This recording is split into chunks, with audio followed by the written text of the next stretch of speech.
네, 어제 조국 장관이 전격 사퇴하면서 전국이 어수선합니다. 오늘 여러 이슈들 가운데 우리 기자들이 꼽은 프레스콕 첫 번째 코너 시작하겠습니다. 김태일 기자입니다.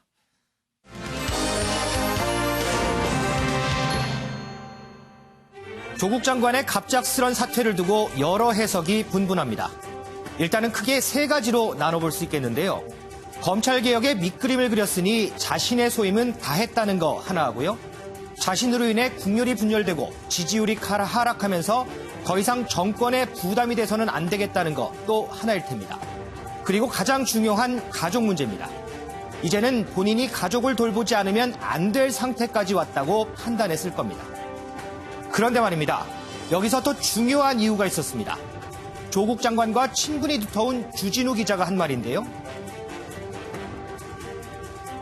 두개골이 앞에서 뒤까지 이렇게 금이 갔습니다. 두개골 골절상을 당해서 사실 평상시에도 심각한 두통과 어지럼증으로 고통받고 있었어요. 근데 그래서 정경심 교수가 자주 아팠고 자주 누워 있었습니다. 평상시에도. 그런데 최근에 며칠 전에 뇌경색과 뇌종양 진단을 받았어요. 그래서 이래서는 더 끌 수가 없다. 그래서 자신의 결심을 앞당긴 가장 결정적인 요인이 되지 않을까.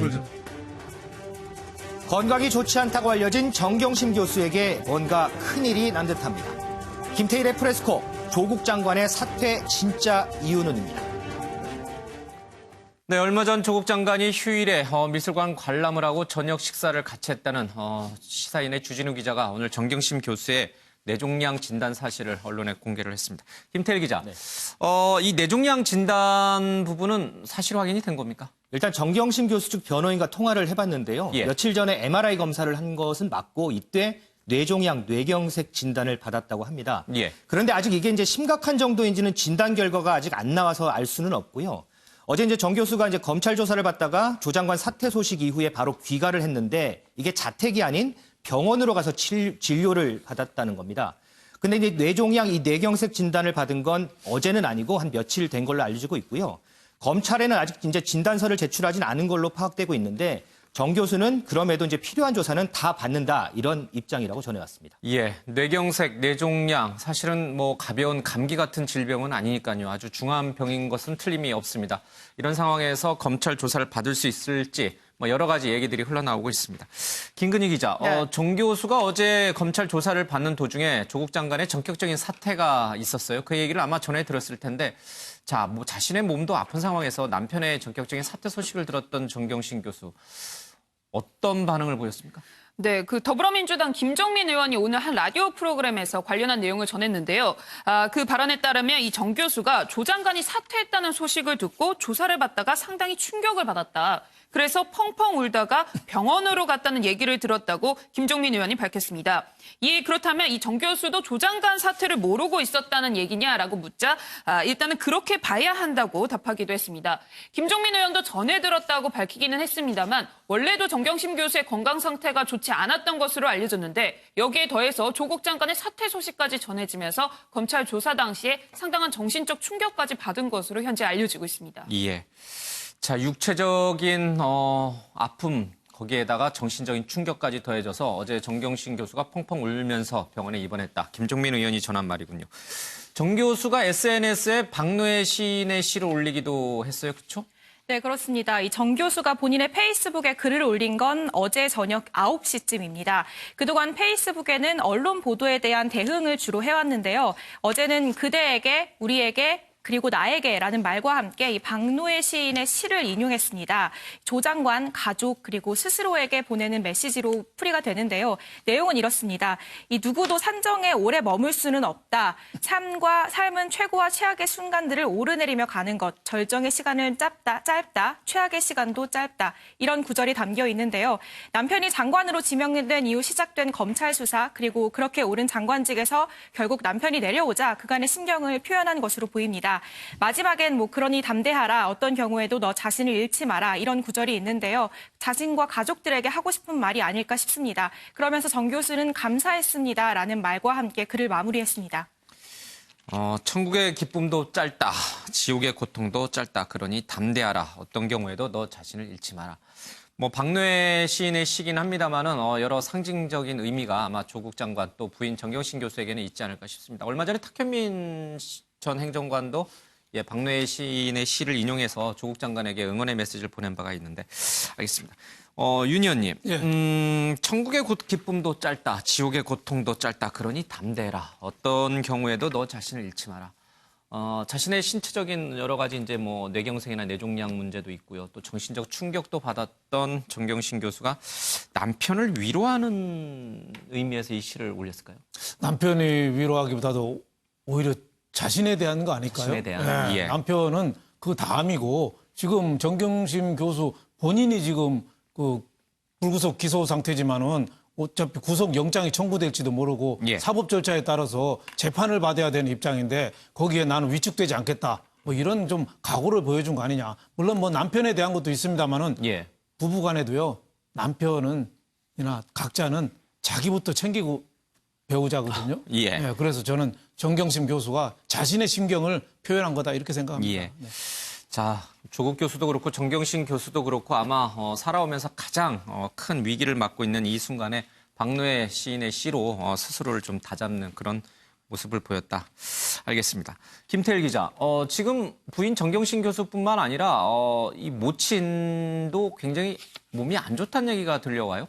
일단 이 조국 장관의 모친이 한 언론과 인터뷰를 했는데 이런 얘기를 했어요. 이제 지금 아들도 입원을 하고 여기서 아들은 이제 허리 디스크를 앓고 있는 조국 장관의 동생을 얘기합니다. 예. 아들도 입원을 하고 며느리도 입원을 하고 온 식구가 지금 다 아프다. 그래서 예. 집이 이제 엉망이 됐다.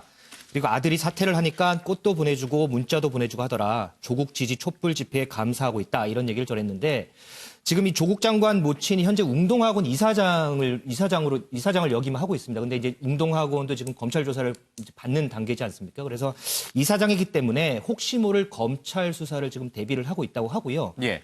이 변호사하고도 지금 이 문제에 대해서 좀 논의를 하고 있다 이렇게 좀 알려지고 예. 있습니다. 여기서 나오는 아들은 조국 장관의 동생이죠. 그렇죠. 예. 얼마 전에 검찰 구속영장이 기각됐는데 그 사유 중에 하나가 몸이 좋지 않기 때문이다. 뭐 그런 얘기도 저희들이 좀 전해드린 바가 있습니다. 어쨌든요, 자신의 아들도 아프고 며느리도 입원해 있는 상황, 조국 장관의 모친이 느끼는 그 참담한 심정은 충분히 이해됩니다. 그럼에도 불구하고 검찰 수사는 수사대로 가야 되지 않겠습니까? 이 문제가 자칫 외부에는 혹시 꾀병을 부리는 거 아니냐, 과거 일부 재벌이라든지 아니면 정치인들이 보였던 그런 행태를 반복하는 거 아니냐, 이런 의구심이 있었어요. 근데 오늘 나온 얘기를 쭉 들어보면 꾀병 같지는 않아요. 좀 몸이 많이 상당히 안 좋은 것 같아요. 가족이 정말 다 아픈 것 같아요. 뭐 조국 예. 전 장관이 임명될 때부터 그 정도는 뭐 예견한 측면도 있습니다만은 생각한 것보다도 가족에 대한 질타, 예. 전 가족이 어떻게 보면 고통받은 것도 또 사실이잖아요. 예. 또 조국 모친도 그렇고 조국 부인은 또 뇌종양에다가 뇌경색, 그 뭐 증세가 얼마나 심한지는 모르겠습니다만은 예. MRI 검사 결과 있는 거로 나타났으니까 생각보다는 뭐 고통이 좀 많은 거 아니냐 뭐 이런 생각도 들고 또 하나는 지금 구속이냐 불구속이냐 기로에 있잖아요.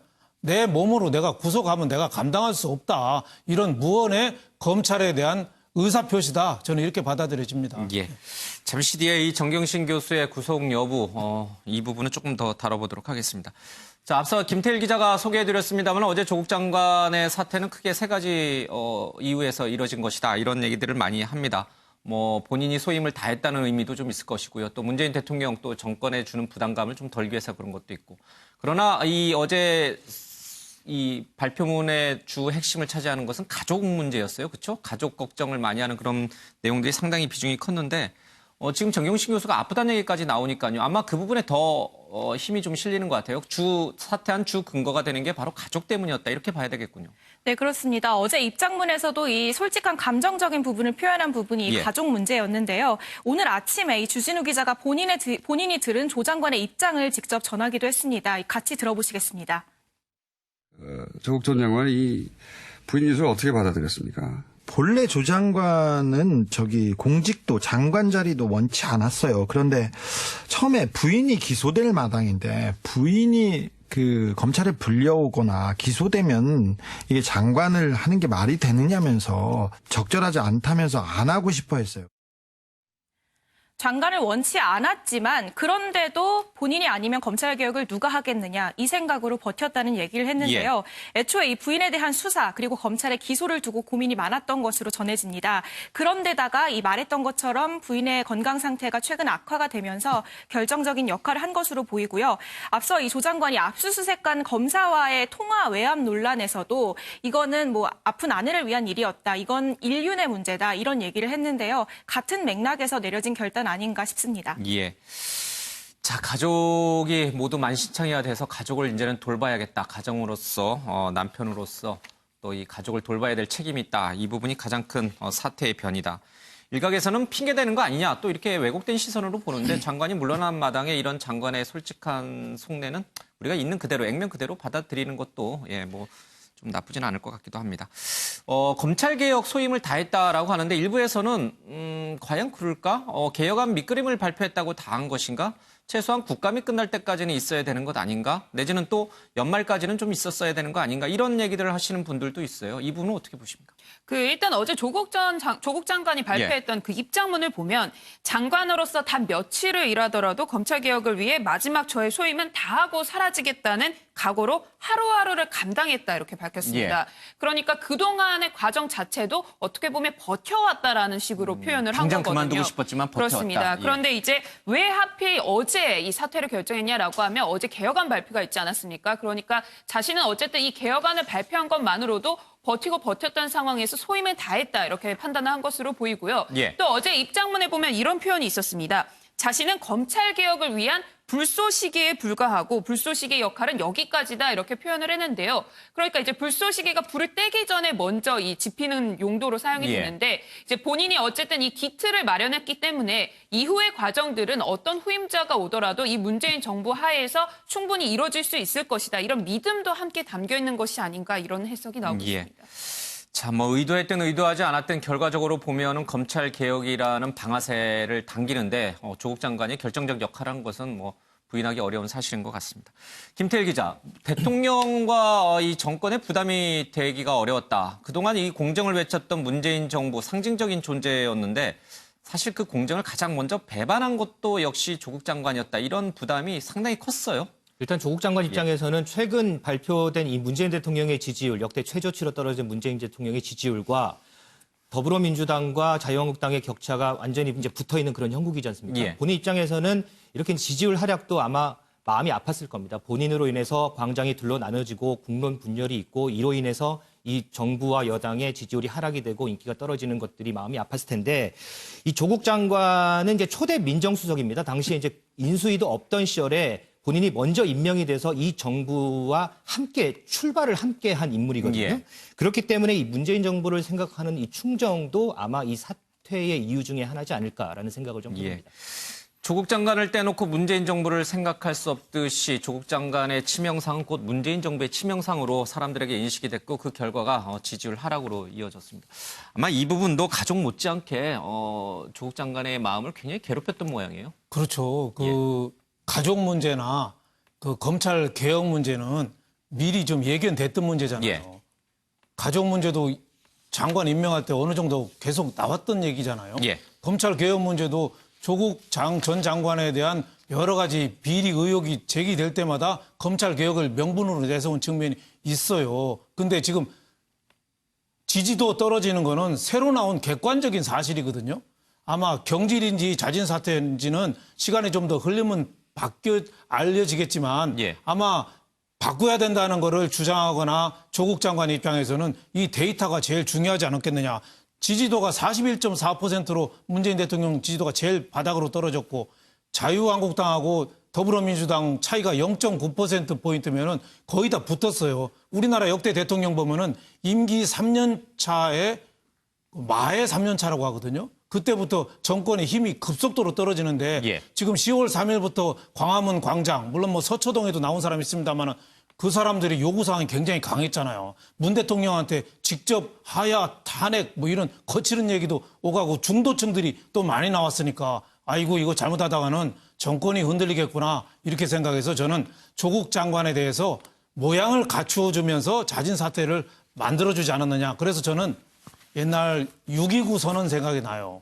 그때 전두환 대통령이 사실 직선제로 수용하는 걸 했으면서도 자기 대통령 후보인 노태우 대통령 한 것처럼 6.29 선언 한 것처럼 만들어졌거든요. 예. 조국 장관에 대해서도 그런 좀 모양 좀 갖춰주기 이거를 좀 노력하지 않았느냐 이런 생각이 듭니다. 예, 검찰 개혁을 임무를 완수하는 모양새를 갖춰주면서 자연스럽게 퇴진할 수 있는 퇴로를 열어준 것이다. 그런 해석도 있군요. 알겠습니다.